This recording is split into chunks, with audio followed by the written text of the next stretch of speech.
Application तो अब करना पड़ेगा अपने को लॉगिन। पहले इस पे तो चेक कर दो, इस पे हो गई क्या क्लास शुरू?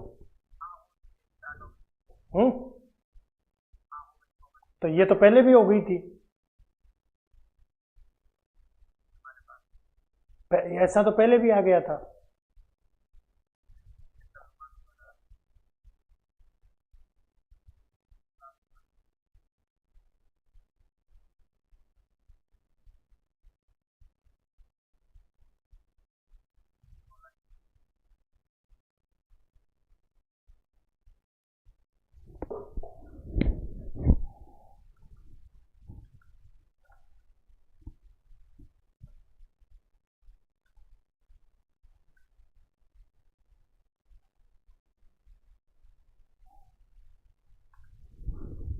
मीनिंग एंड टाइप्स,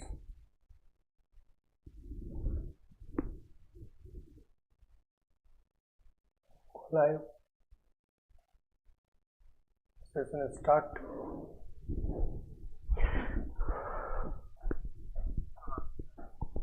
हो गया?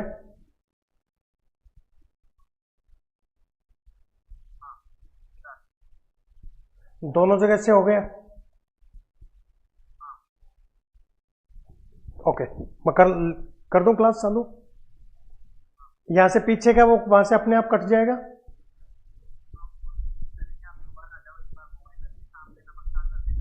ठीक है।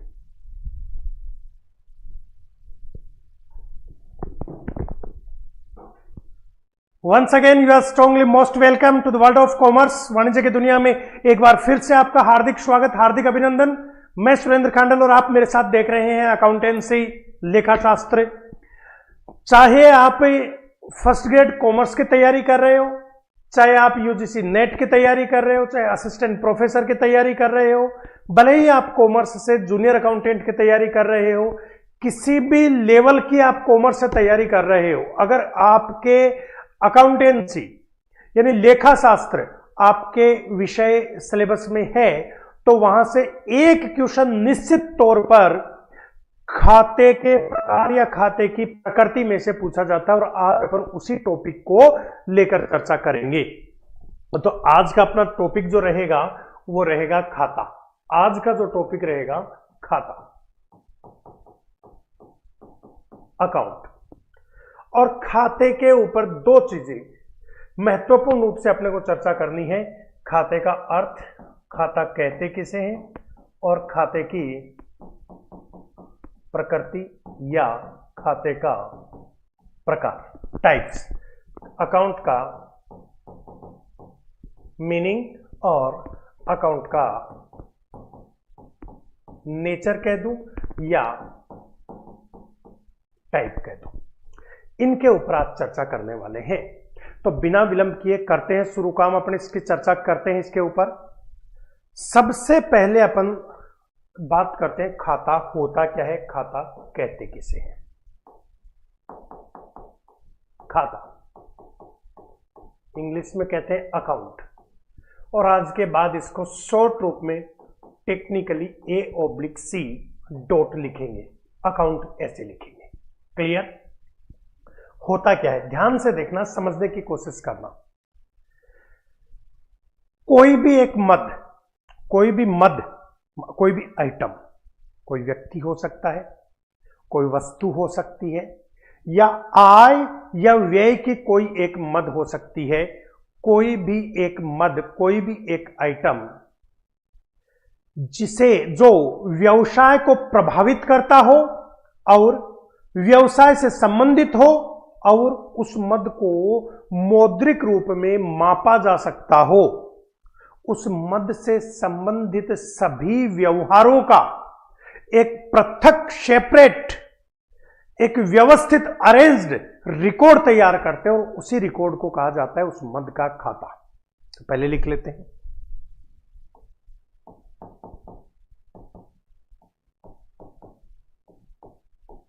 किसी एक मद जो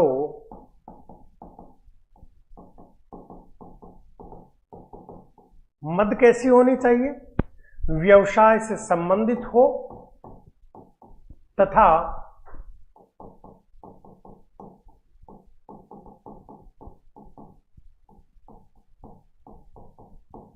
जिसे मौद्रिक रूप में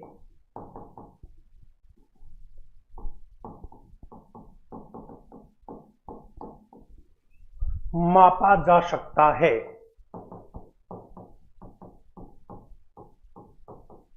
उस मद से संबंधित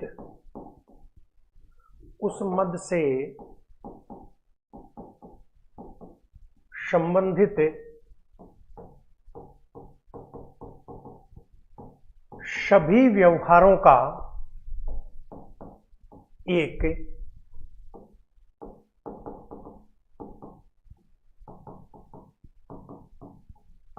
व्यवस्थित रिकॉर्ड तैयार किया जाता है।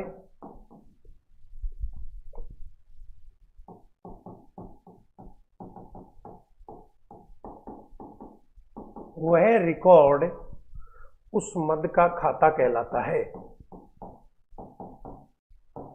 उस मद का खाता कहलाता है।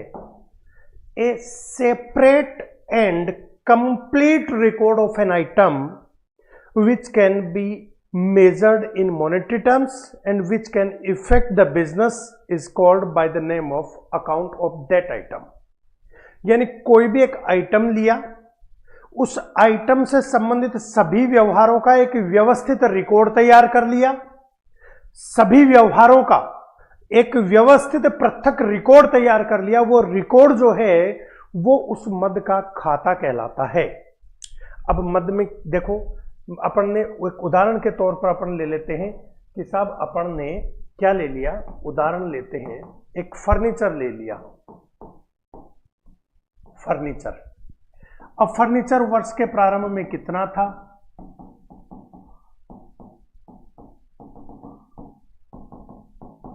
कितने मूल्य का फर्नीचर था? वर्ष के दौरान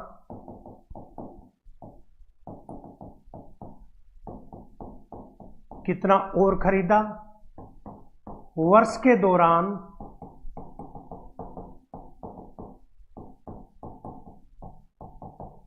कितना बेचा?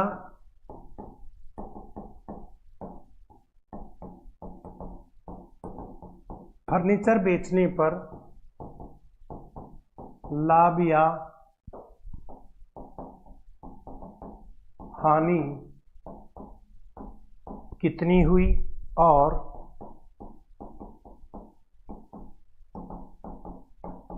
वर्ष के अंत में कितना डेप्रिसिएशन यानी मूल्यह्रास लगाया और वर्ष के अंत में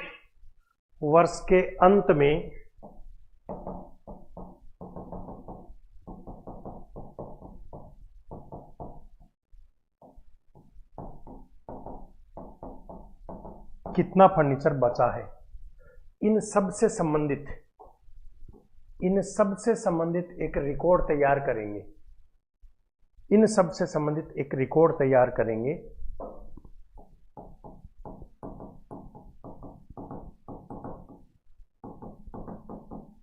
संबंधित एक पृथक, पूर्ण तथा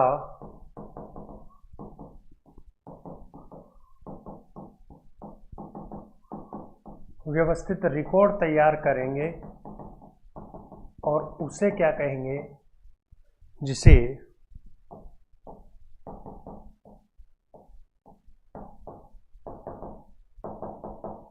फर्नीचर खाता कहेंगे।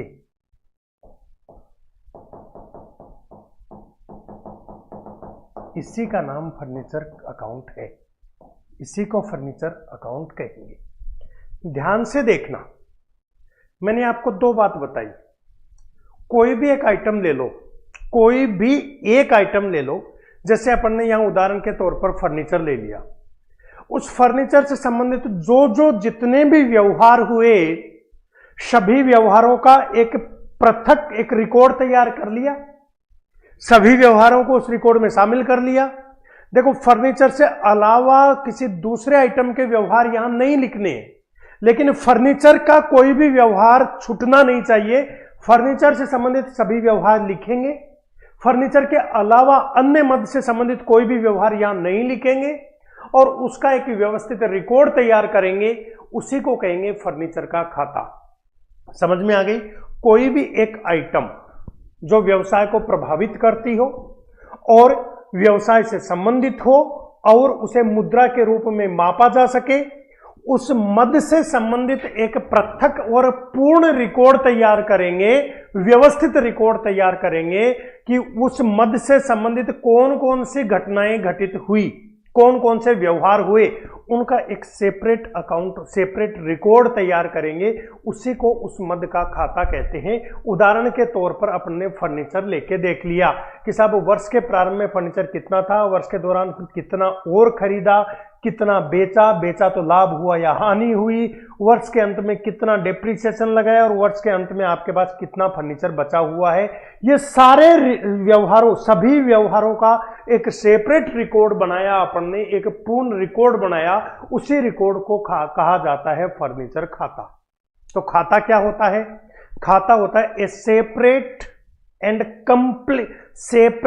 Complete and arranged record of an item which can affect the business and which can be measured in monetary terms। कोई भी एक आइटम जो बिजनेस को इफेक्ट करता हो, बिजनेस से रिलेटेड हो और मॉनेटरी टर्म्स में मेजर्ड हो सके, मौद्रिक रूप में मापा जा सके, उस आइटम से संबंधित सभी व्यवहारों का एक व्यवस्थित पृथक रिकॉर्ड तैयार करेंगे, वही रिकॉर्ड उस मद का खाता कहलाता है।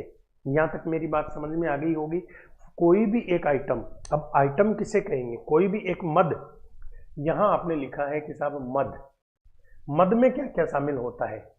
तो मद में कोई व्यक्ति हो सकता है, कोई वस्तु हो सकती है, या फिर कोई आय या फिर कोई व्यय की मद हो सकती है। इनमें से कोई भी एक आइटम, कोई भी एक, इनको कहेंगे अपन मद। इनमें से कोई सा भी एक आइटम ले लिया, इनमें से कोई सा भी एक आइटम ले लिया, कोई एक व्यक्ति है, राम है, राम से संबंधित, राम के साथ व्यवसाय में जितने भी लेन देन हुए, राम से माल खरीदा, कब कब कितना कितना, देखो राम शुरू में अपने कितने रुपए मांगता था, साल के प्रारंभ में कितने रुपए मांगता था, फिर कब कब कितना कितना माल और खरीदा, कब कब कितना कितना उसको भुगतान किया, और वर्ष के अंत में वो कितने रुपए और मांगता है, इसका पूरा रिकॉर्ड बनाएंगे तो ये राम का खाता कहलाएगा। क्लियर? श्याम, जिसके अपन पैसे मांगते हैं, अपन श्याम को माल बेचते हैं, तो श्याम एक आइटम लिया आपने, ठीक है। श्याम के अपन कितने पैसे साल के प्रारंभ में मांगते थे, वर्ष के दौरान उसे कब कब कितने कितने मूल्य का माल बेचा, और वर्ष के दौरान उससे कितना कितना भुगतान प्राप्त किया, और वर्ष के अंत में अपन उसके कितने पैसे और मांगते हैं, सभी व्यवहारों को एक व्यवस्थित तरीके से लिख दिया, तो वो जो रिकॉर्ड तैयार हुआ उसको कहते हैं श्याम का खाता। वैसे ही मशीन कितने रुपए की थी, कब कब कितने कितने रुपए की और खरीदी, कब कब कितने कितने रुपए की बेची, और बेचने पर प्रॉफिट हुआ या लॉस हुआ उसको लिख दिया।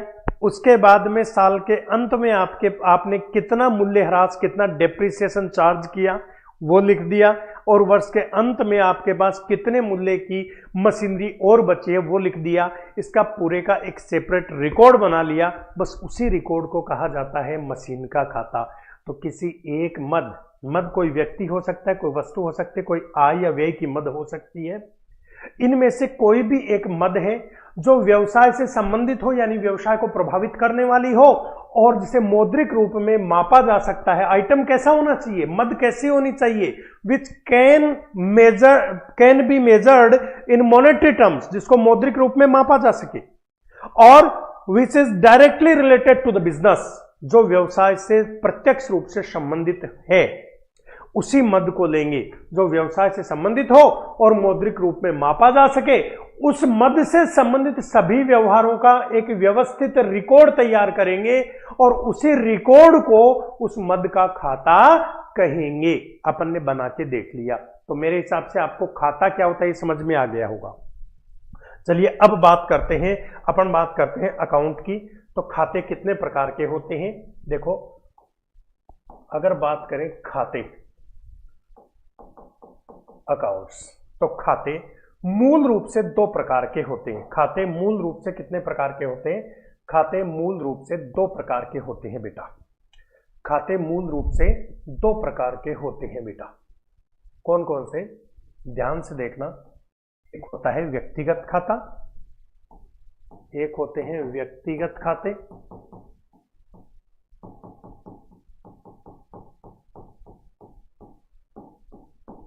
पर्सनल अकाउंट्स, और दूसरे होते हैं गैर व्यक्तिगत खाते। गैर व्यक्तिगत खाते, नॉन पर्सनल अकाउंट्स। खाते दो प्रकार के होते हैं, व्यक्तिगत खाते और गैर व्यक्तिगत खाते। व्यक्तिगत खाते और गैर व्यक्तिगत खाते। व्यक्तिगत खाते उसके बाद में देखे जाएं तो फिर तीन प्रकार के होते हैं। व्यक्तिगत खाते फिर तीन प्रकार के होते हैं बेटा। एक आपके होते हैं प्राकृतिक व्यक्तिगत खाते, प्राकृतिक व्यक्तिगत खाते, नेचुरल पर्सनल अकाउंट्स। दूसरे होते हैं कृत्रिम व्यक्तिगत खाते,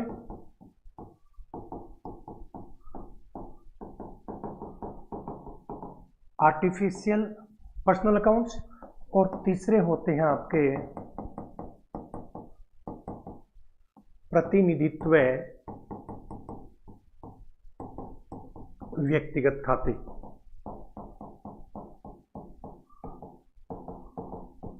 रिप्रेजेंटेटिव पर्सनल अकाउंट्स।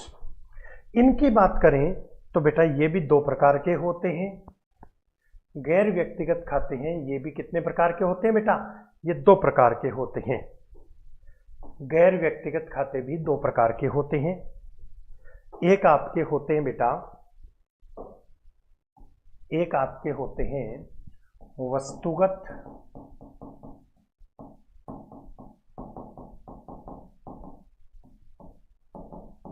या वास्तविक खाते, रियल अकाउंट कहते हैं। और दूसरे आपके होते हैं अवास्तविक या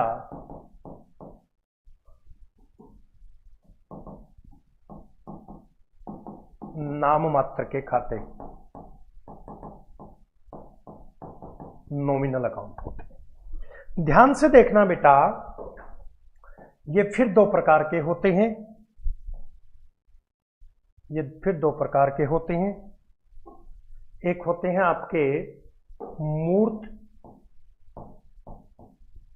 यानी टेंजिबल, और एक होते हैं अमूर्त यानी इंटेंजिबल रियल अकाउंट्स। ये खातों का वर्गीकरण होता है। खाते इतने प्रकार के होते हैं। मैं दोबारा आपको बता देता हूं। खातों के प्रकार देख रहे हैं बेटा अपन। क्या देख रहे हैं अपन? अपन खातों का प्रकार देख रहे हैं। ये खातों का प्रकार होता है। खातों को अलग अलग प्रकृति में विभाजित किया गया है। खाते दो प्रकार के होते हैं, एक व्यक्तिगत, एक गैर व्यक्तिगत। व्यक्तिगत खाते फिर तीन प्रकार के होते हैं, एक नेचुरल पर्सनल अकाउंट्स, एक artificial personal accounts, and third one is representative personal accounts. और नॉन पर्सनल अकाउंट दो टाइप के होते हैं, एक रियल अकाउंट्स और एक नॉमिनल अकाउंट्स। रियल अकाउंट्स दो प्रकार के होते हैं, एक टेंजिबल रियल अकाउंट्स और दूसरे इंटेंजिबल रियल अकाउंट्स। और अवास्तविक या फिर नाम मात्र के जो नॉमिनल अकाउंट होते हैं, ये फिर नॉमिनल अकाउंट ही होते हैं। बांटने में इनको भी आगे विभाजित किया जा सकता है, जैसे इनकम अकाउंट्स और एक्सपेंडिचर अकाउंट्स कह सकते हो, प्रॉफिट अकाउंट्स या फिर लॉस अकाउंट्स भी कह सकते हो। इनकम या प्रॉफिट अकाउंट्स और दूसरे लॉस या एक्सपेंडिचर अकाउंट्स कह सकते हो, लेकिन आगे विभाजन होता नहीं है। अपन एक एक करके सभी खातों को डिटेल से देखेंगे कि कौन सा किस प्रकृति का होता है। सबसे पहले अपन देखते हैं व्यक्तिगत खाते। सबसे पहले अपन देखते हैं बेटा व्यक्तिगत खाते।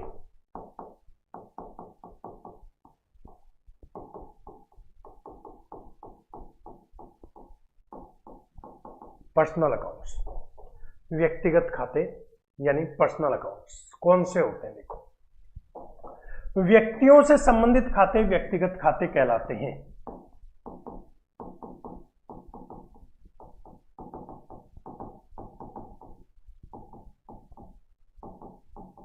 व्यक्तियों से संबंधित खाते व्यक्तिगत खाते होते हैं, यानी पर्सन से रिलेटेड जो अकाउंट होंगे वो पर्सनल अकाउंट होंगे, पर्सन से रिलेटेड अकाउंट पर्सनल अकाउंट होंगे।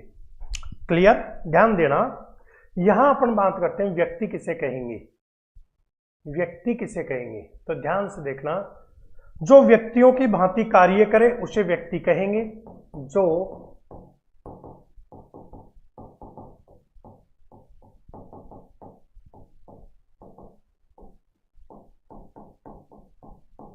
व्यक्तियों की तरह कार्य करता है, जैसे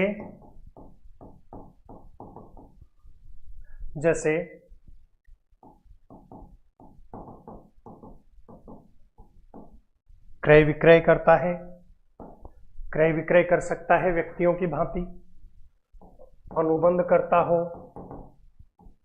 यानी कॉन्ट्रैक्ट कर सकता है व्यक्तियों की भांति, और वाद प्रस्तुत कर सकता है, उसे व्यक्ति कहेंगे।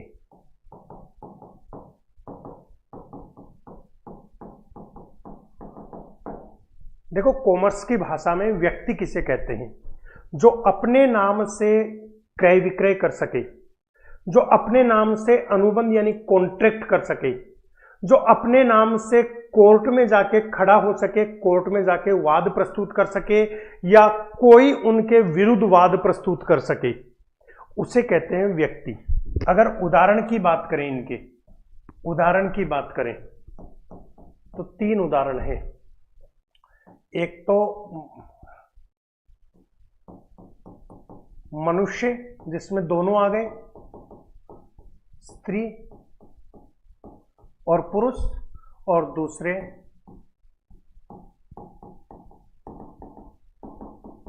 फर्म या संस्थाएं। ये व्यक्ति होते हैं, ये व्यक्ति होते हैं, इनको व्यक्ति कहा जाता है। ये व्यक्तियों के उदाहरण है।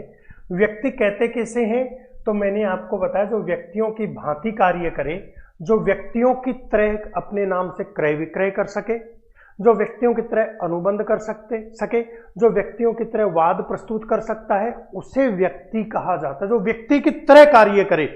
अब स्त्री व्यक्ति की तरह कार्य कर सकता है, हाँ, स्त्री और पुरुष है, मनुष्य जो है स्त्री और पुरुष है, ये क्रय विक्रय कर सकते हैं, बिल्कुल कर सकते हैं। क्या ये अनुबंध कर सकते हैं? बिल्कुल। मेरा आपके साथ अनुबंध हो सकता है, मेरा संस्थान के डायरेक्टर के साथ अनुबंध हो सकता है, संस्था के साथ अनुबंध हो सकता है। और वाद प्रस्तुत, बिल्कुल मैं किसी के खिलाफ भी वाद प्रस्तुत कर सकता हूं। एक व्यक्ति, स्त्री और पुरुष वाद प्रस्तुत कर सकते हैं। सेम ये तीनों काम एक फर्म या संस्था भी कर सकती है। संस्था भी ये तीनों काम कर सकते हैं। संस्था देखो, संस्था को चलाने के लिए बोर्ड की जरूरत होगी तो बोर्ड संस्था ने खरीदा। संस्था को चलाने के लिए पोडियम की जरूरत होगी, पोडियम संस्था ने खरीदा। संस्था क्या कर रही है? संस्था कोर्स बेच रही है तो क्रय विक्रय संस्था कर रही है। दूसरी चीज, मेरे साथ अनुबंध संस्था ने किया है कि मेरी सेवाएं संस्था खरीदेगी, मुझे बदले में पैसे देगी। आपके साथ अनुबंध संस्था ने किया है कि संस्था आपको जो है वो कोर्स उपलब्ध करवाएगी और बदले में आपसे फीस चार्ज करेगी, तो अनुबंध भी संस्था कर सकती है। मान लो कि मुझे पेमेंट नहीं देगी संस्था, तो मैं संस्था के विरुद्ध कोर्ट में जाकर के वाद प्रस्तुत कर सकता हूं। और मान लो कि मैंने एडवांस पेमेंट ले लिया लेकिन मैं क्लास टाइम पे नहीं ले रहा हूं, तो संस्था मेरे विरुद्ध जाकर कोर्ट में जाकर के और वाद प्रस्तुत कर सकती है। तो एक संस्था कह दो या फर्म कह दो और मनुष्य, ये व्यक्तियों के उदाहरण हैं और इनसे संबंधित खाते व्यक्तिगत खाते कहलाते हैं। इनसे संबंधित खाते क्या कहलाते हैं? व्यक्तिगत खाते कहलाते हैं। इनसे संबंधित खाते क्या कहलाते हैं जी? व्यक्तिगत खाते कहलाते हैं।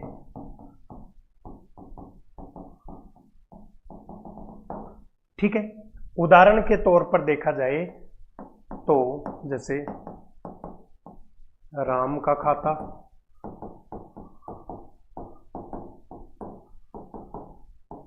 श्याम का खाता, सीता का खाता, गीता का खाता, बैंक खाता, कोई कंपनी का खाता, या फिर यूं कह दूं कोई दुकान का खाता, या किसी संस्था का खाता। ये सब किसके उदाहरण हैं? ये सब व्यक्तिगत खातों के उदाहरण हैं। अब देखो, मैंने ये कहा कि व्यक्ति जो व्यक्तियों की भांति काम करें, यानी कि स्त्री पुरुष और फर्म या संस्थाएं, ये व्यक्ति होते हैं और इनसे संबंधित खाते व्यक्तिगत खाते कहलाते हैं। इन व्यक्तियों को दो भागों में विभाजित किया जाता है। स्त्री और पुरुष जो अपनी मां की कोख से पैदा होते हैं, मां के गर्भ से जन्म लेते हैं, ये प्राकृतिक व्यक्ति हैं। और फर्म या संस्था अपने मां के गर्भ से जन्म नहीं लेती, मां की कोख से पैदा नहीं होती, फर्म या संस्था को व्यक्तियों द्वारा बनाया जाता है, तो ये कृत्रिम व्यक्ति हो गए। ये स्त्री और पुरुष कौन हो गए? प्राकृतिक व्यक्ति। और फर्म और संस्थाएं कौन सी हो गई? कृत्रिम व्यक्ति। तो प्राकृतिक व्यक्तियों के नाम के खाते प्राकृतिक व्यक्तिगत खाते, और कृत्रिम व्यक्तियों के नाम के खाते कृत्रिम व्यक्तिगत खाते कहलाते हैं। तो अगला लिखिए आप, प्राकृतिक व्यक्तिगत खाते, ये पहला था। अब इसमें भी पहला कौन सा है? प्राकृतिक व्यक्तिगत खाते, नेचुरल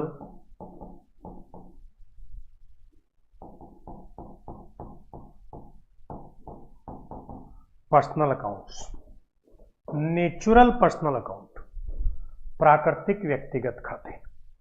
और इनकी अपन चर्चा करते हैं, कौन से होते हैं? प्राकृतिक व्यक्ति,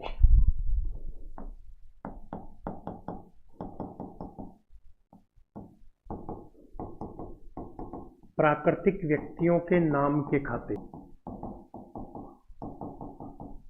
प्राकृतिक व्यक्तिगत खाते होते हैं। अब प्राकृतिक व्यक्तिगत खाते, प्राकृतिक व्यक्तियों के नाम के खाते। प्राकृतिक व्यक्ति किसे कहेंगे भाई? प्राकृतिक व्यक्ति किसे कहेंगे? जिनका अपनी मां के गर्भ से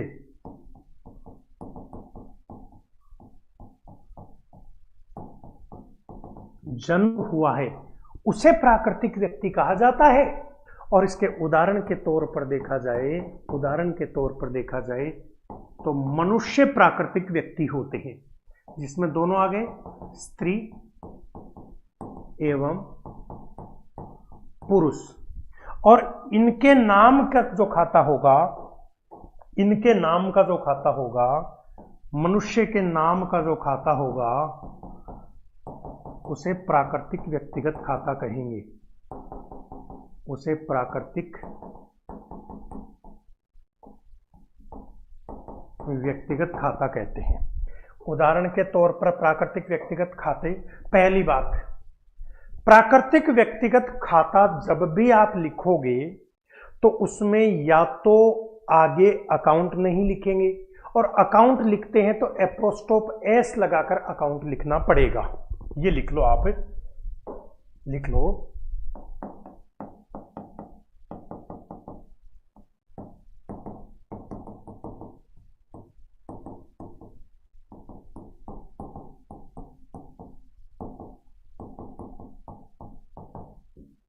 प्राकृतिक व्यक्तिगत खाते के नाम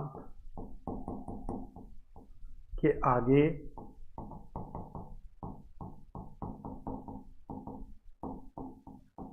अकाउंट नहीं लिखते हैं, और अगर लिखना है तो एप्रोस्ट्रोफ एस लगाकर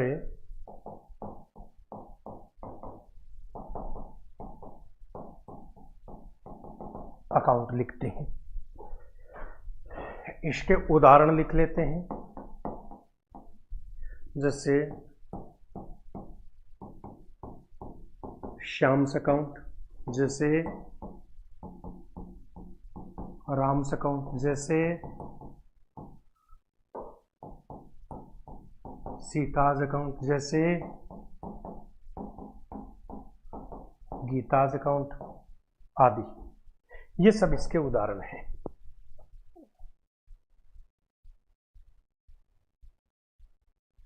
मैं दोबारा आपको बता देता हूं, अपन खातों के प्रकार देख रहे हैं। व्यक्तियों से संबंधित खाते, व्यक्तिगत खाते। व्यक्ति किसे कहेंगे? जो व्यक्तियों की तरह कार्य करता हो, जैसे क्रय विक्रय, अनुबंध, वाद प्रस्तुत कर सकता है, उसे व्यक्ति कहते हैं। और व्यक्तियों के उदाहरण पूछोगे तो मनुष्य और फर्म, मनुष्य में स्त्री और पुरुष, फर्म में सभी संस्थाएं, ये व्यक्तियों के उदाहरण हैं और इनसे संबंधित खाते व्यक्तिगत खाते कहलाते हैं। क्लियर? राम का खाता, श्याम का खाता, सीता का खाता, गीता का खाता, ये तो मनुष्य से संबंधित खाते हो गए, यानी कि पुरुषों के खाते हो गए, स्त्रियों के खाते हो गए। बैंक का खाता, कंपनी खाता, दुकान का खाता, किसी संस्था का खाता, ये अपनी फर्मों या संस्थाओं के खाते हो गए। तो ये व्यक्तिगत खाते। अब व्यक्तिगत खाते 3 प्रकार के होते हैं। उनमें से सबसे पहले आता है प्राकृतिक व्यक्तिगत खाते, नेचुरल पर्सनल अकाउंट्स। तो प्राकृतिक व्यक्तियों के नाम के खाते, प्राकृतिक व्यक्तियों से संबंधित नहीं, यहां तो लिखा था व्यक्तियों से संबंधित खाते व्यक्तिगत खाते थे, यहां लिख रहे हैं कि प्राकृतिक व्यक्तियों के नाम के खाते जो होंगे उनको प्राकृतिक व्यक्तिगत खाते कहते हैं। अब व्यक्ति आपने देखा, मनुष्य भी व्यक्तियों की भांति काम करता है तो मनुष्य भी व्यक्ति है, और फर्म भी व्यक्तियों की भांति काम करती है तो फर्म भी व्यक्ति है। तो मनुष्य प्राकृतिक व्यक्ति है क्योंकि वो अपनी मां की कोख से जन्म लेता है, मां के गर्भ से पैदा होता है, इसलिए मनुष्य प्राकृतिक व्यक्ति है। और फर्म जो है वो कृत्रिम व्यक्ति है क्योंकि उसका जन्म अपनी मां की कोख या मां के गर्भ से नहीं होता है, उसका निर्माण व्यक्तियों द्वारा किया जाता है, इसलिए संस्थाएं और फर्में हैं ये आपके कृत्रिम व्यक्ति हैं। अकाउंट नहीं लिखेंगे आप, कैसा नहीं लिखेंगे आप? यहां पे अगर बात करते हैं तो यहां आप राम अकाउंट अगर लिखते हो तो ये गलत है, यहां आप अगर श्याम अकाउंट लिखते हो तो ये गलत है। या तो केवल राम लिखो, ये सही है, केवल श्याम लिखो, ये सही है, या फिर राम्स अकाउंट लिखो, ये सही है, या फिर श्याम्स अकाउंट लिखो। या तो केवल राम और श्याम लिखो, सही होगा, या तो एस एप्रोस्ट्रोप एस लगाकर अकाउंट लिखो तो भी सही होगा। बिना एप्रोस्ट्रोप एस लगाए आप अकाउंट लिख दोगे तो वो गलत होगा, वो गलत होगा बेटा। क्लियर? ध्यान से देखना, ये चीजें आपके बहुत काम आने वाली हैं आगे चल के। तो व्यक्तिगत खाते देखें, व्यक्तिगत खातों में प्राकृतिक व्यक्तिगत खाते देखें। आगे अपन देखते हैं कृत्रिम व्यक्ति,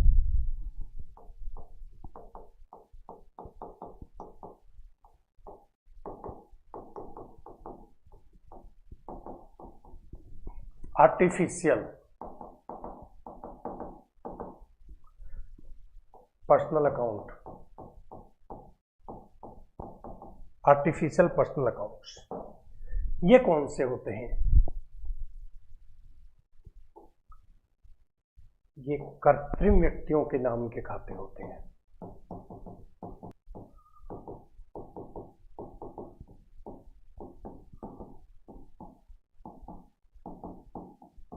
कृत्रिम व्यक्तियों के नाम के खाते, आपने अभी थोड़ी देर पहले देखा था कि प्राकृतिक व्यक्तियों के नाम के खाते प्राकृतिक व्यक्तिगत खाते थे, वैसे कृत्रिम व्यक्तियों के नाम के खाते जो होंगे, कृत्रिम व्यक्तियों के नाम के जो खाते होंगे, इनको अपन कृत्रिम व्यक्तिगत खाता कहेंगे।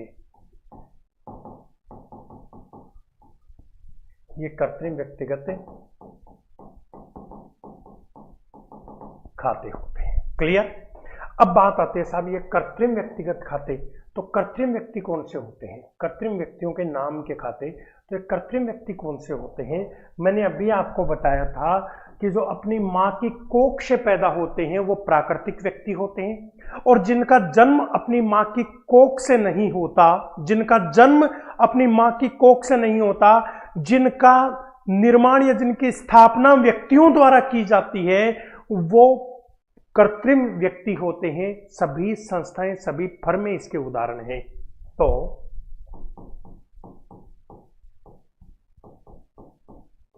जिनका जन्म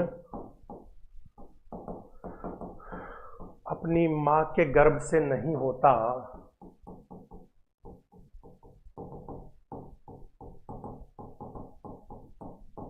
नहीं होता है,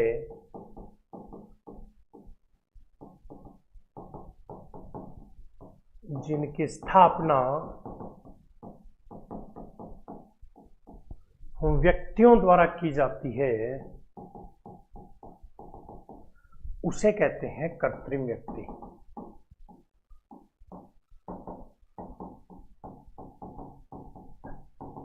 वे कृत्रिम व्यक्ति होते हैं। और कृत्रिम व्यक्तियों के उदाहरण की अब बात करें तो सभी फर्में,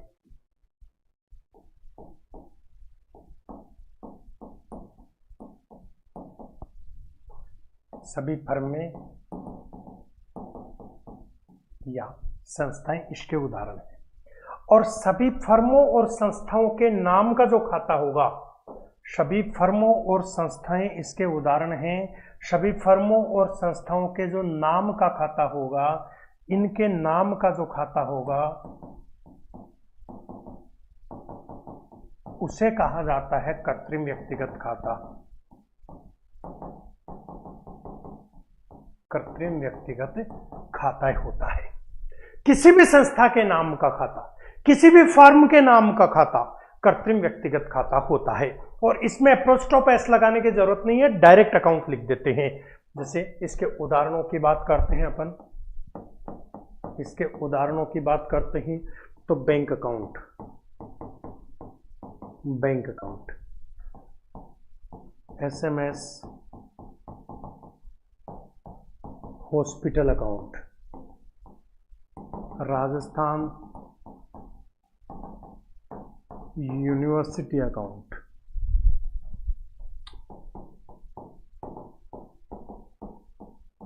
Reliance account,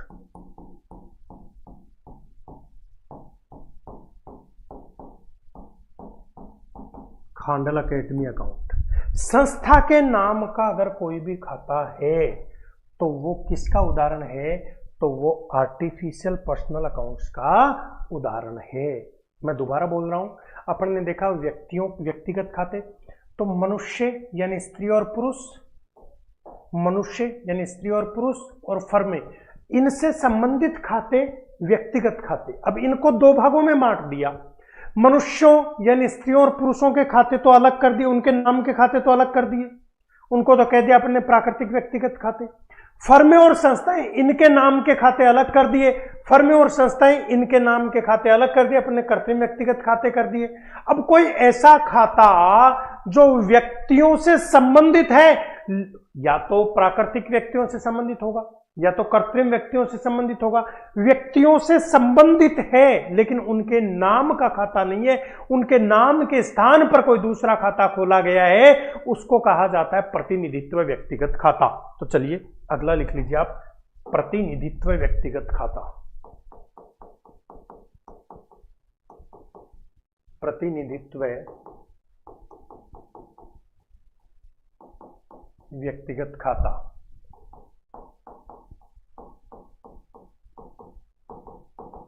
representative personal account, representative personal account, प्रतिनिधित्व व्यक्तिगत खाता। व्यक्तियों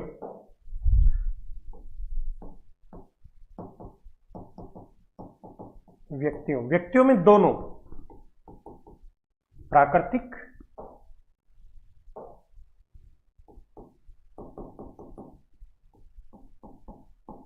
एवं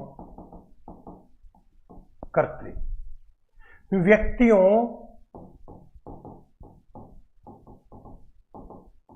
के नाम के स्थान पर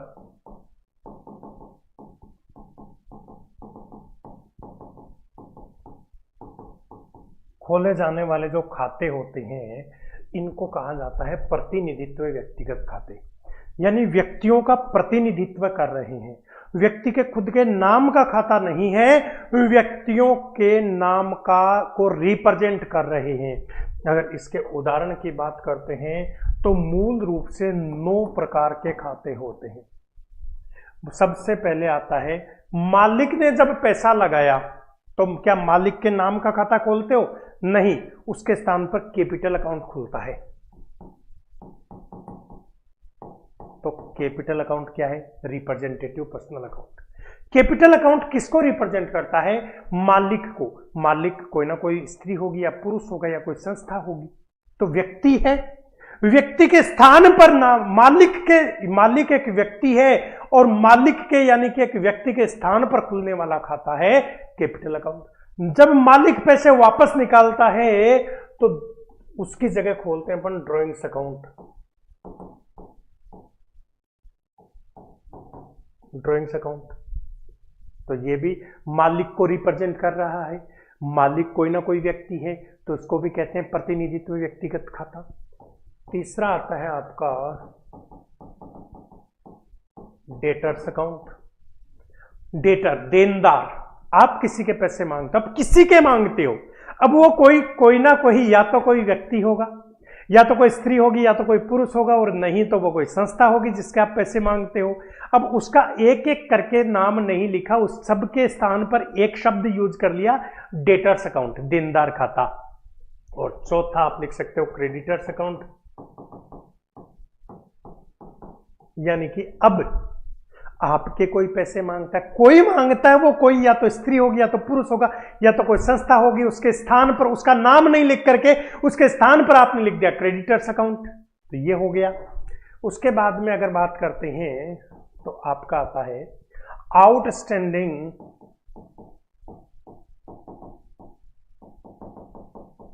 expenditure account. Outstanding expenditure account, आपने खर्च कर दिया लेकिन चुकाया नहीं है, यानी कोई आपके पैसे मांगता है, आपने खर्च कर दिया, आपने किसी की सेवाएं ले ली लेकिन उसको सैलरी देनी थी, वो सैलरी नहीं दे दी, या मजदूरी चुकानी थी, मजदूरी नहीं चुकाई, तो आउटस्टैंडिंग सैलरी अकाउंट या आउटस्टैंडिंग वेजेज अकाउंट। तो आउटस्टैंडिंग एक्सपेंडिचर अकाउंट, जो व्यक्ति आपके यहां सेवाएं देकर गया है, जो आपके पैसे मांगता है, उसके स्थान पर खुला हुआ खाता है, ये रिप्रेजेंटेटिव पर्सनल अकाउंट हो गया। और आउटस्टैंडिंग एक्सपेंडिचर के बाद में prepaid expenditure, prepaid expenditure account, यानी कि आपने एडवांस में खर्च का भुगतान कर दिया। अब आप सामने वाले से को एडवांस में पेमेंट कर दिया तो उसका नाम लिखना था, लेकिन खर्च हुआ है एडवांस, उससे पैसे वापस नहीं लेने हैं, उससे सेवाएं लेनी है, उसको आपने सैलरी एडवांस में दे दी होगी, या वह वेजेज या रेंट एडवांस में दे दिया होगा। तो एडवांस में जो दे दिया, जो खर्च का भुगतान कर दिया, तो जिसको किया उसके स्थान पर खुला हुआ खाता है, तो ये भी रिप्रेजेंटेटिव पर्सनल अकाउंट हो गया। और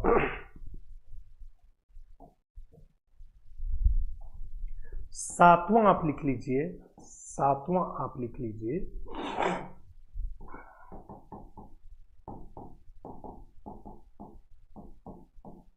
एक्रूड इनकम अकाउंट, उपार्जित आय खाता। आपने आय कमा ली लेकिन वो प्राप्त नहीं हुई है, आपने किसी को सेवाएं दे दी लेकिन उसके बदले उसने रेम्यूनरेशन आपको नहीं दिया है, पारिश्रमिक आपको नहीं दिया, आप उसके पैसे मांगते हो तो उसका नाम आना चाहिए था, लेकिन उससे काम आपने कर दिया, उसको कोई माल का बेचा हुआ या संपत्ति बेचे हुए का पैसा नहीं है, आपने सेवाएं दी थी, आपने आय कमाई है उससे, इसलिए इसको एक्रूड इनकम नाम से सामने वाले के नाम के स्थान पर दिखाते हो।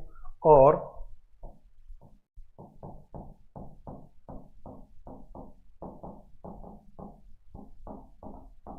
अनअर्न्ड इनकम अकाउंट, ये मूल रूप से 8 खाते होते हैं, इसको बोलते हैं पूंजी खाता, हिंदी में भी लिखना चाहो तो ये है आपका आहरण खाता, ये है आपका देनदार खाता, ये आपका लेनदार खाता, ये है आपका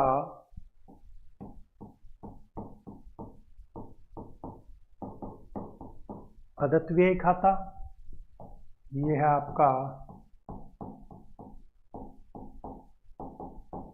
पूर्वदत्त व्यय खाता, ये है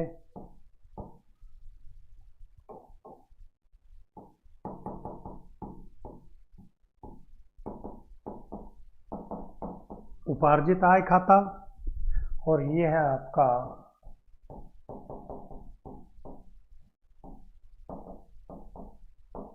अनुपार्जित आय खाता। दो खाते और हैं, या एक ही कह सकते हो, जो है आपका, ध्यान से देखना, आपने सेल्स करी, 100 रुपए का माल बेचा, आप उसके ऊपर सेल टैक्स भी कलेक्ट करते होंगे, सेल टैक्स कह दो, जीएसटी कह दो, या सर्विस टैक्स कह दो। तो सेल टैक्स, सर्विस टैक्स या जीएसटी आपने प्राप्त करी, अब वो पैसा आप सरकार को चुकाओगे, आपको सरकार को चुकाना है। जितना पैसा आपने सेल टैक्स, सर्विस टैक्स या फिर आपने जो जीएसटी के रूप में कलेक्ट कर लिया सेल्स के टाइम पे, वो आपका दायित्व है कि वो सरकार आपके पैसे मांगते, उतने पैसे सरकार आपके मांगने लग गई, तो जो सेल टैक्स है, जो सेल टैक्स अकाउंट है, जो सर्विस टैक्स अकाउंट है, जो जीएसटी अकाउंट है, ये सरकार का प्रतिनिधित्व कर रहे हैं। और सरकार कौन है? व्यक्ति है। सरकार एक संस्था है, व्यक्ति है, तो वो भी प्रतिनिधित्व व्यक्तिगत खाते होते हैं। यहां लिख सकते हैं अपन सेल टैक्स अकाउंट या सर्विस टैक्स अकाउंट, यानी कि विक्रय कर या सेवा कर खाता।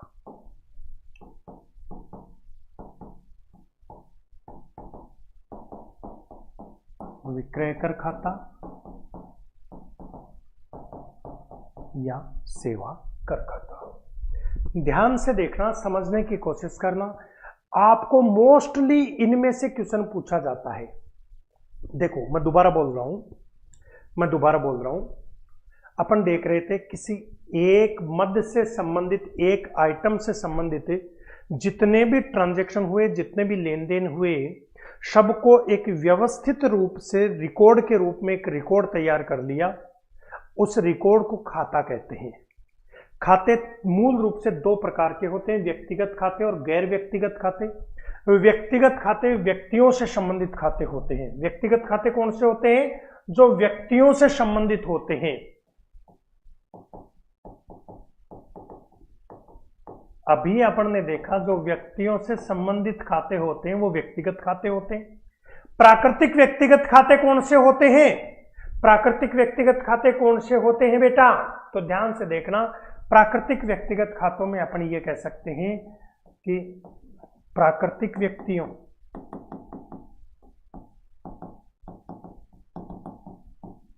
के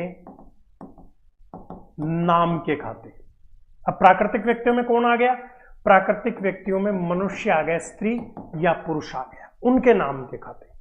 कृत्रिम व्यक्तिगत खाते, कृत्रिम व्यक्तिगत खाते में मैंने आपको बताया कृत्रिम व्यक्तियों, जिसमें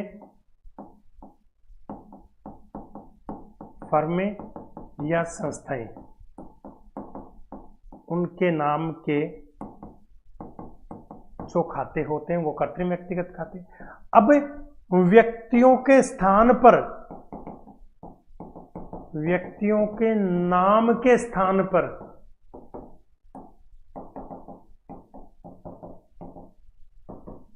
खोले गए जो खाते होते हैं वो होते हैं प्रतिनिधित्व व्यक्तिगत खाते। स्त्री और पुरुष के खाते प्राकृतिक व्यक्तिगत खाते, संस्था के नाम के खाते कृत्रिम व्यक्तिगत खाते, और इन स्त्री पुरुष और संस्था के स्थान पर उनका प्रतिनिधित्व करने वाले खाते प्रतिनिधित्व व्यक्तिगत खाते। प्रतिनिधित्व व्यक्तिगत खाते कितने होते हैं बेटा? प्रतिनिधित्व व्यक्तिगत खाते मैंने आपको 9 लिखवाए हैं। Capital account, drawing account, debtors account, creditors account, outstanding expenses account, prepaid expenses account, accrued income account, unearned income account, और लास्ट में एक बताया मैंने आपको सेल टैक्स या सर्विस टैक्स का खाता, सेल टैक्स या सर्विस टैक्स अकाउंट। ये होते हैं आपके व्यक्तिगत खाते और ये होते हैं प्रतिनिधित्व व्यक्तिगत खाते। तो व्यक्तिगत खातों को डिटेल से देखा। अब अपन बात करेंगे वस्तुगत खाते और उसके बाद में बात करेंगे अवास्तविक या नाम मात्र के खाते। पहले अपन देख लेते हैं वस्तुगत खाते। वस्तुगत खाते,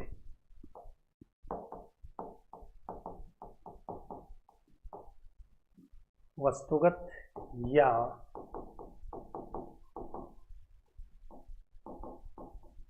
वास्तविक खाते, रियल अकाउंट्स। वस्तुगत या वास्तविक खाते, रियल अकाउंट। कौन से होते हैं भाई रियल अकाउंट? कौन से होते हैं भाई रियल अकाउंट? तो ध्यान से देखना, जो वस्तुओं से संबंधित खाते होते हैं उनको वस्तुगत खाते या वास्तविक खाता कहा जाता है। वस्तुओं से संबंधित खाते,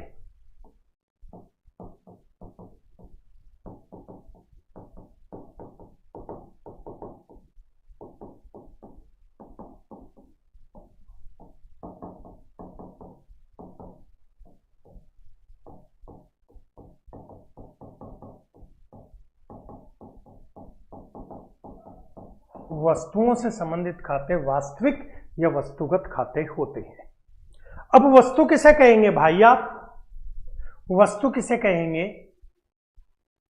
एकदम सीधे सरल भाषा में बताऊं ना,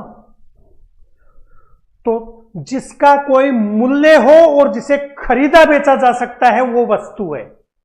कुछ भी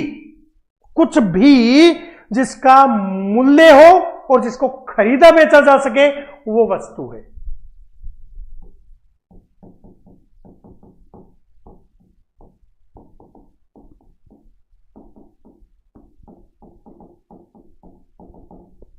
जिसका कोई मूल्य होता है एवं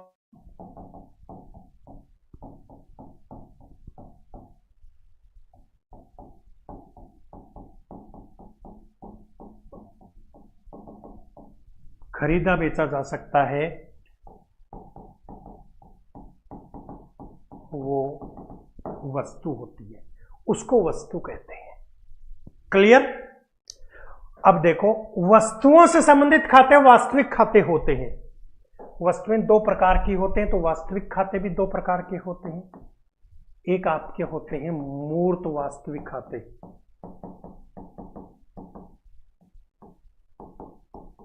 मूर्त वास्तविक खाते,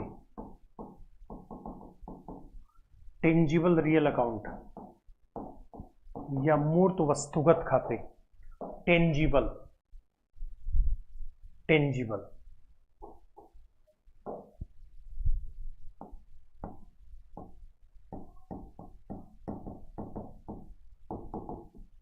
मूर्त वस्तुओं से संबंधित खाते। अब मूर्त वस्तुएं कौन सी हो गई? वस्तुएं फिर दो प्रकार की होती हैं, बताया था ना। मूर्त वस्तुएं कौन सी हो गई? तो मूर्त वस्तु किसे कहेंगे? जिन वस्तुओं का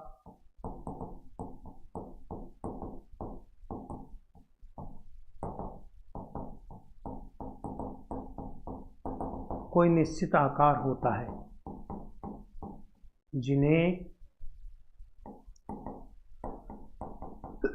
देखा एवं छुआ या स्पर्श किया जा सकता है, वो मूर्त वस्तुएं होती हैं। और इनके उदाहरणों की अगर बात करते हैं, तो अपन बात करेंगे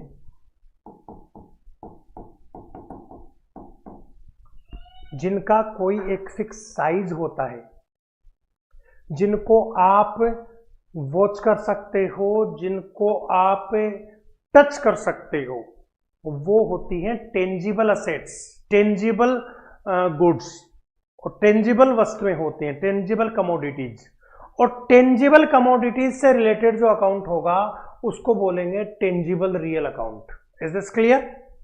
फर्नीचर अकाउंट, फर्नीचर का कोई आकार होता है? बोले होता है। देखा छुआ जा सकता है? बोले देखा जा सकता है। फर्नीचर की कोई वैल्यू होती है, मूल्य होता है? बोले होता है। बोले खरीदा बेचा जा सकता है? बोले जा सकता है। तो ये वस्तु है और वस्तुओं में भी ये मूर्त वस्तु है, यानी टेंजिबल असेट है, टेंजिबल कमोडिटी है तो इससे संबंधित खाते होंगे उनको बोलेंगे tangible real account. Machinery account,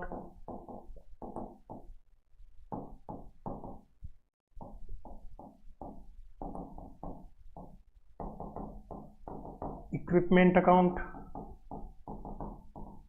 plant account, land account, भूमि खाता,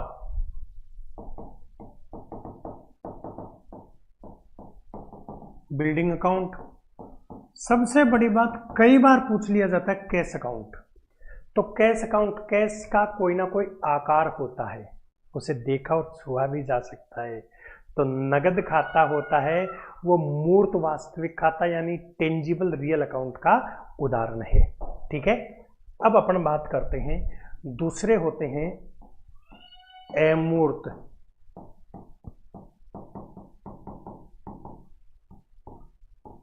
वास्तविक खाते। अमूर्त वास्तविक खाते यानी कि इंटेंजिबल रियल अकाउंट।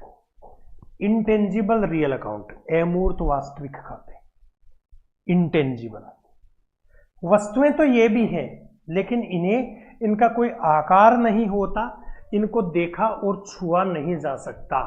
इनका कोई आकार नहीं होता, इनको देखा एवं छुआ नहीं जा सकता। लिख दो।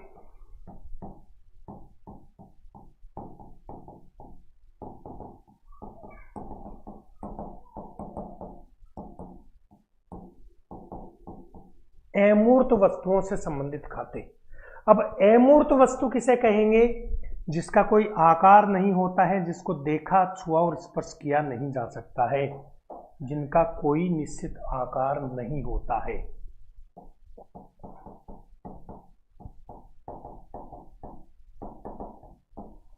जिन वस्तुओं का कोई निश्चित आकार नहीं होता है,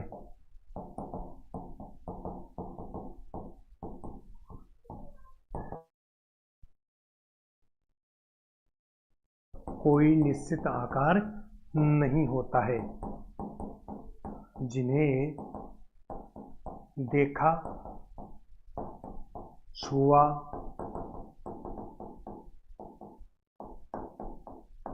नहीं जा सकता, स्पर्श नहीं किया जा सकता, टच नहीं कर सकते, उनको देख नहीं सकते, उनका कोई निश्चित आकार नहीं होता है। अगर बात करें इनके उदाहरणों की तो इनके उदाहरण हैं, इनके उदाहरणों की बात करें तो कॉपीराइट अकाउंट,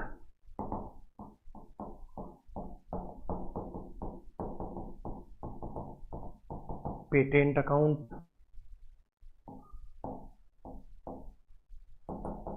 गुडविल अकाउंट, उसके बाद licence account, loom hours account. उसके बाद एक खाता आता है जो मोस्ट इंपॉर्टेंट है, जो कई बार पूछा जाता है, वो होता है इन्वेस्टमेंट अकाउंट। आपने किसी दूसरी कंपनी के अंश खरीदे होंगे, बॉन्ड खरीदे होंगे, डिबेंचर खरीदे होंगे, एफडी करवाई होगी, इनका कोई आकार नहीं होता, केवल डॉक्यूमेंट होता है और उनसे संबंधित खाता जो होता है उसको इन्वेस्टमेंट अकाउंट कहते हैं। मैं दोबारा बोल रहा हूं, अपन ने देखा खाते मूल रूप से दो प्रकार के होते हैं, व्यक्तिगत खाते और गैर व्यक्तिगत खाते। ध्यान से देखना, अपन बात करेंगे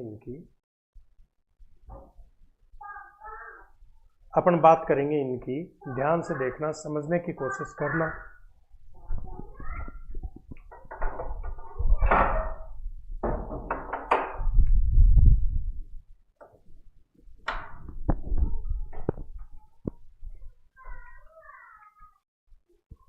ध्यान से देखना, समझने की कोशिश करना। यहाँ से अपन एक एक करके वापस देखेंगे। ये सारे देखे हुए हैं आपके, ये सारे आपके देखे हुए हैं। यहाँ अपन ने देखा कि व्यक्तिगत खाते व्यक्तियों से संबंधित होते हैं। व्यक्ति दो होते हैं, मनुष्य और फर्में यानी संस्थाएं। अब मनुष्यों के नाम के खाते प्राकृतिक व्यक्तिगत खाते, संस्थाओं के नाम के खाते कृत्रिम व्यक्तिगत खाते, और मनुष्यों और संस्थाओं के नाम के स्थान पर खुलने वाला कोई दूसरा खाता प्रतिनिधित्व व्यक्तिगत खाता। प्रतिनिधित्व व्यक्तिगत खाते में मैंने आपको 9 उदाहरण बता दिए, उनके बाहर से नहीं पूछा जाता है। ठीक है, सबसे ज्यादा इंपॉर्टेंट यहीं से पूछा जाता है कि निम्न में से प्रतिनिधित्व खाता कौन सा है, या फिर किसी एक प्रतिनिधित्व खाते का नाम दे देते हैं और पूछ लेते हैं ये किस प्रकृति का खाता है। ठीक है, वस्तुगत खाते देखें, वस्तुगत जो वस्तुओं से संबंधित खाते होते हैं। वस्तु किसे कहेंगे? जिसको खरीदा बेचा जा सकता है, जिसका मूल्य होता है, उसको वस्तु कहेंगे। तो वस्तुगत खाते, वस्तुगत खाते वस्तुएं 2 प्रकार के होते हैं, जिनका निश्चित आकार होता है, जिन्हें देखा छुआ जा सकता है। उन वस्तुओं से संबंधित खाते मूर्त वस्तुगत खाते, और जिन वस्तुओं का कोई आकार नहीं होता, जिनके मूल्य तो होता है, वैल्यू तो होती है, जिनको खरीदा बेचा भी जाता है, लाइसेंस वैल्यू होती है, खरीदा बेचा भी जाता है। कॉपीराइट, गुडविल, ट्रेडमार्क, पेटेंट, या आपका लूम आवर्स, लाइसेंस, इनकी वैल्यू तो होती है, इनको खरीदा बेचा भी जाता है, लेकिन इनका कोई आकार निश्चित नहीं होता है और इन्हें देखा और छुआ नहीं जा सकता है। तो इनसे संबंधित खाते अमूर्त या फिर इंटेंजिबल रियल अकाउंट होते हैं। और लास्ट में अपन देखते हैं अवास्तविक या नाम मात्र के खाते। लास्ट में अपन देखते हैं अमूर्त या नाम मात्र के खाते। अवास्तविक या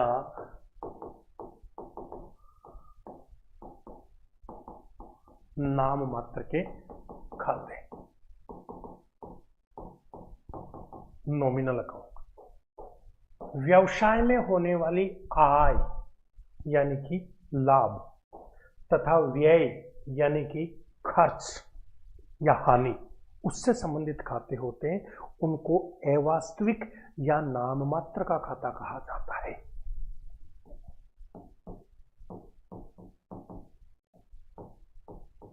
व्यवसाय की आय यानी कि लाभ तथा व्यय या खर्च यानी कि हानि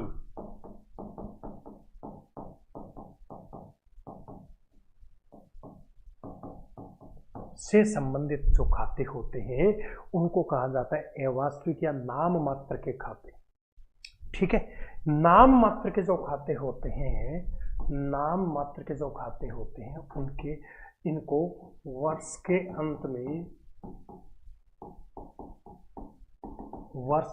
अंत में कहाँ इन्हें व्यापार खाते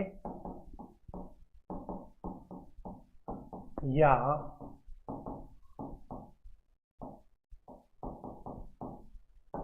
लाभ हानि खाते यानी कि ट्रेडिंग अकाउंट या P&L अकाउंट में ट्रांसफर हस्तांतरित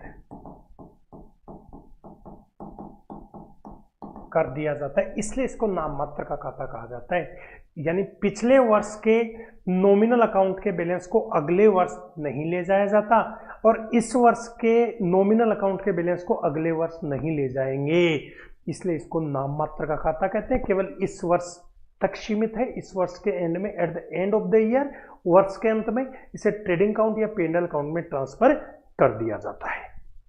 और ठीक है, अब देखो इसके उदाहरणों की अपन बात करते हैं तो salary account,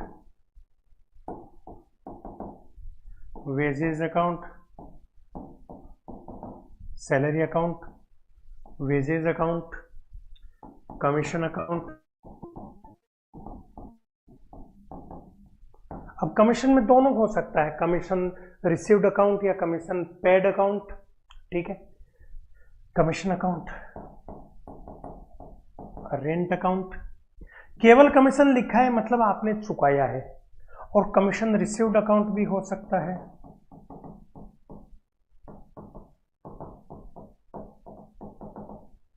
commission received account, rent account किराया चुकाया वाला, rent received account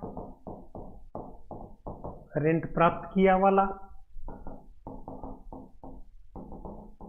interest account ब्याज चुकाया वाला, और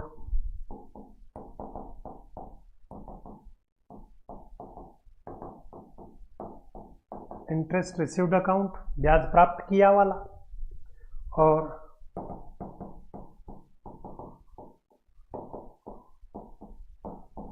डिस्काउंट अलाउड अकाउंट जो बट्टा दिया है,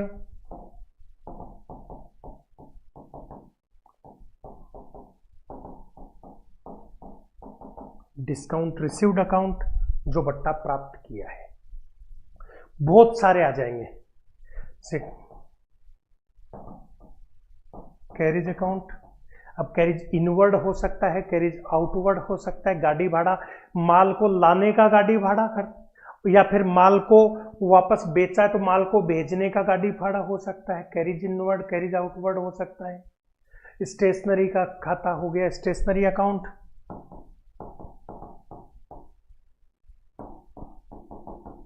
रिफ्रेशमेंट अकाउंट हो सकता है,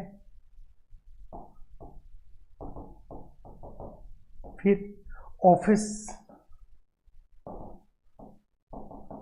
एक्सपेंस अकाउंट हो सकता है, या और भी कोई खर्चे और आय से संबंधित जो खाते होते हैं वो सारे के सारे खाते अवास्तविक या नाम मात्र के खाते होते हैं। यहां अपन ने सारे खाते देखे।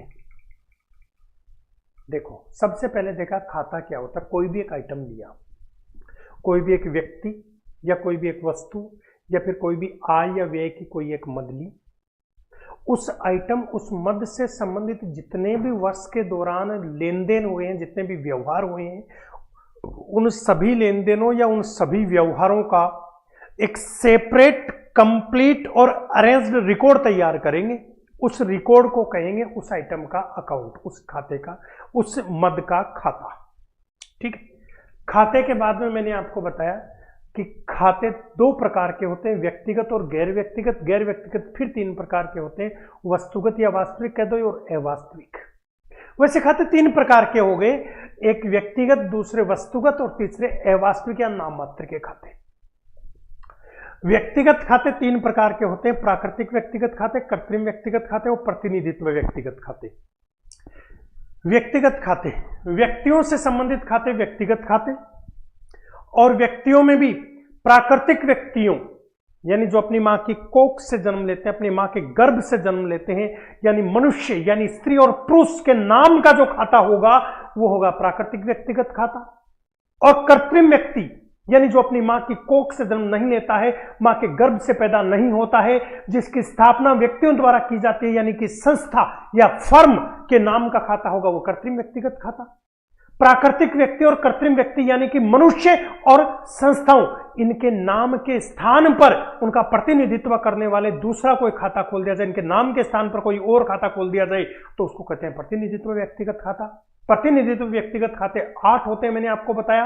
Outstanding expenses account, prepaid expenses account, accrued income account, unearned income account, फिर कैपिटल अकाउंट, फिर ड्रॉइंग अकाउंट, फिर डेटर्स अकाउंट, फिर क्रेडिटर्स अकाउंट, और लास्ट में आपको मैंने दो खाते, एक खाता और बताया, सेल्स टैक्स या फिर जो सर्विस टैक्स। जो आपने सेवाएं दी हैं या आपने जो वस्तुएं बेची हैं उस टाइम पे जो सेल टैक्स या सर्विस टैक्स आपने प्राप्त किया है, जो सरकार को चुकाना है, अब आपकी लाइबिलिटी बन गई है कि आप ये पैसा सरकार के खाते में जमा करवाओगे। तो सरकार के स्थान पर खुलने वाले खाते हैं तो सेल टैक्स और सर्विस टैक्स अकाउंट है, वो भी रिप्रेजेंटेटिव पर्सनल अकाउंट होते हैं। क्लियर। वास्तविक, वस्तुओं से संबंधित खाते। वस्तु किसे कहेंगे?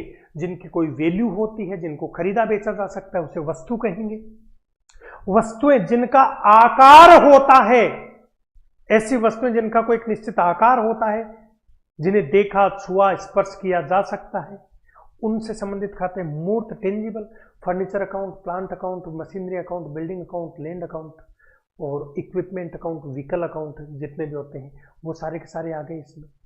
और एमूर्त, एमूर्त में आपका ऐसी वस्तुएं जिनकी वैल्यू तो होती है, जिनको खरीदा बेचा तो जाता है, लेकिन उनका कोई निश्चित आकार नहीं होता है, जिनको देखा, छुआ, स्पर्श किया नहीं जा सकता है, वो होती हैं अमूर्त वस्तुएं। और उनसे संबंधित खाते होते हैं अमूर्त वास्तविक खाते होते हैं। जैसे लाइसेंस अकाउंट हो गया, लूम आवर्स हो गया, जैसे आपका कॉपीराइट हो गया, पेटेंट हो गया, ट्रेडमार्क हो गया, गुडविल हो गया, जैसे इन्वेस्टमेंट अकाउंट हो गए, ये सारे हो गए। उसके बाद में अवास्तविक खाते, नाम मात्र के खाते, आय और व्यय से संबंधित खाते होते हैं, वो अवास्तविक या नाम मात्र के खाते होते हैं। आय या व्यय बोल दो, लाभ या हानि बोल दो, या खर्च बोल दो, उनसे संबंधित खाते नाम मात्र के खाते होते हैं। ये आपने देखा। अभी कुछ खातों की कैटेगरी मैं आपको जो बहुत ज्यादा काम आने वाले हैं, और जैसे कैश अकाउंट है, इसका आपको नेचर पूछ ले कैसा होगा। जैसे बैंक अकाउंट है, बहुत ज्यादा काम आने वाले हैं इनका आपको अच्छा, एक चीज और बता देता हूं मैं, माल से संबंधित खाते,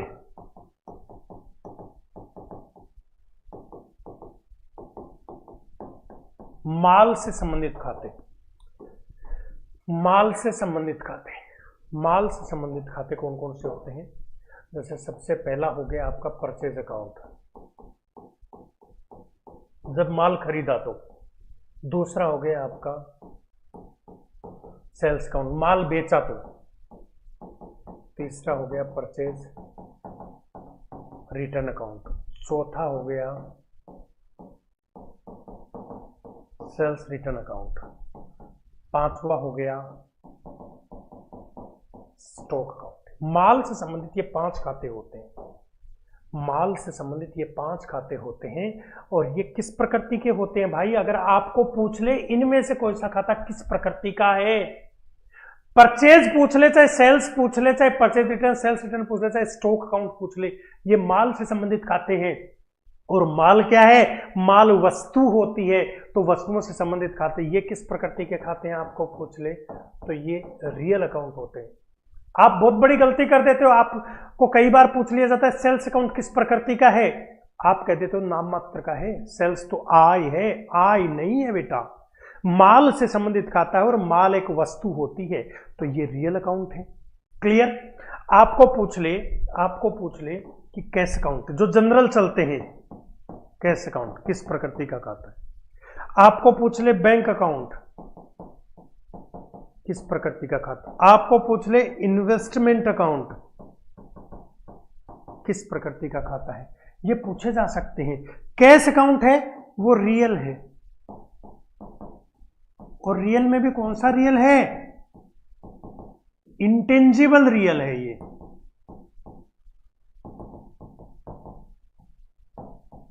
देखो संपत्तियां 2 प्रकार की होती हैं भाई, वस्तुएं 2 प्रकार की होती हैं। एक तो वस्तु होती है वस्तु के स्वरूप में, एक वस्तु होती है कागजी वस्तु के स्वरूप में। तो कागजी वस्तु के जो स्वरूप में होती है उसको बोलते हैं इंटेंजिबल। गुडविल आपके पास कागजों में होगी, दिखेगी नहीं। इन्वेस्टमेंट आपके पास कागजों में होगा, दिखेगा नहीं। Patent, copyright, trademark, loom house, ये संपत्तियां कागजों में होंगी, दिखेंगी नहीं। तो ये होते हैं इंटेंजिबल रियल अकाउंट। ये कौन से रियल हैं? ये अगर पूछ ले तो ये टेंजिबल रियल अकाउंट है, क्योंकि इनका आकार होता है, इनका आकार होता है। आपको पूछ ले असेट्स, आपको पूछ ले असेट्स अकाउंट, तो असेट्स आकार होता है और साथ में वस्तु भी है, तो असेट्स है वो रियल अकाउंट है। और रियल अकाउंट में भी कौन सी है? रियल अकाउंट में भी टेंजिबल रियल अकाउंट है। आपको पूछ ले बैंक अकाउंट, तो बैंक अकाउंट आपका पर्सनल अकाउंट है। बैंक एक संस्था है, पर्सनल अकाउंट है। और पर्सनल में भी कौन सा है? पर्सनल में भी कौन सा पर्सनल अकाउंट है भाई? तो पर्सनल में भी आपका जो है वो आर्टिफिशियल पर्सनल अकाउंट है। किसी स्त्री या पुरुष के नाम का तो है नहीं, किसी संस्था के नाम का है, तो संस्था के नाम का होता है आर्टिफिशियल पर्सनल अकाउंट। इन्वेस्टमेंट आपको पूछ ले तो इन्वेस्टमेंट जो है ये रियल अकाउंट होता है। सॉरी, माफी चाहूंगा, ये मैंने यहां गलत लिख दिया, ये मैंने यहां गलत लिख दिया, इंटेंजिबल नहीं बेटा। कैश होता है, कैश तो दिखता है, उसका तो आकार होता है, तो ये तो टेंजिबल होता है। मैंने यहां पे इंटेंजिबल इन्वेस्टमेंट के भरोसे लिख दिया था, ये गलती हो गई थी मेरे से। इन्वेस्टमेंट रियल अकाउंट, और रियल में भी कौन सा है? इंटेंजिबल रियल अकाउंट है। और इसके बाद में अगर बात करते हैं तो capital account, drawings account, capital account, drawings account,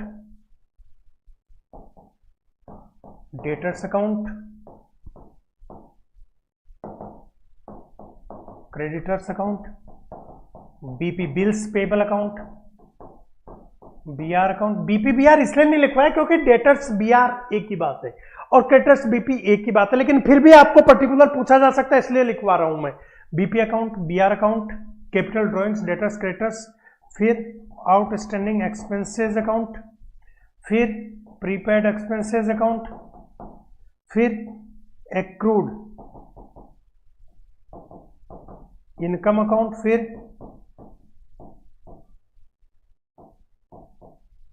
unearned income account, और फिर सेल टैक्स या सर्विस टैक्स अकाउंट। ये सारे कौन से हैं? अगर पूछ ले ये सारे कौन से हैं तो बेटा ये सारे के सारे पर्सनल अकाउंट है। और पर्सनल में भी रिप्रेजेंटेटिव पर्सनल अकाउंट है, पर्सनल है, और पर्सनल में भी कौन से? रिप्रेजेंटेटिव पर्सनल अकाउंट हैं। ये कौन से हैं? ये रिप्रेजेंटेटिव पर्सनल अकाउंट होते हैं। तो आज अपन ने एक चीज सीख ली कि कौन सा खाता किस प्रकृति का है, खाते कितने प्रकार के होते हैं। अगली क्लास में अपन जर्नल एंट्रियों को लेकर आएंगे कि जर्नल एंट्रियां कैसे बनाई जाती हैं, जर्नल एंट्रियां कौन कौन सी होती हैं, और विशिष्ट जो ट्रांजैक्शन, स्पेसिफिक ट्रांजैक्शंस होते हैं उसके लिए जर्नल प्रविष्टियां कैसे कैसे बनाई जाती हैं। जर्नल से संबंधित सारे व्यवहार अगली क्लास में देखेंगे। तो आज के लिए इतना ही काफी है। उम्मीद करता हूं आप लोगों को सबको समझ में आया होगा। जय हिंद, जय भारत, राधे राधे। अगली क्लास में फिर मिलते हैं, तब तक मैं आपसे इजाजत चाहूंगा। चलिए, धन्यवाद, थैंक यू।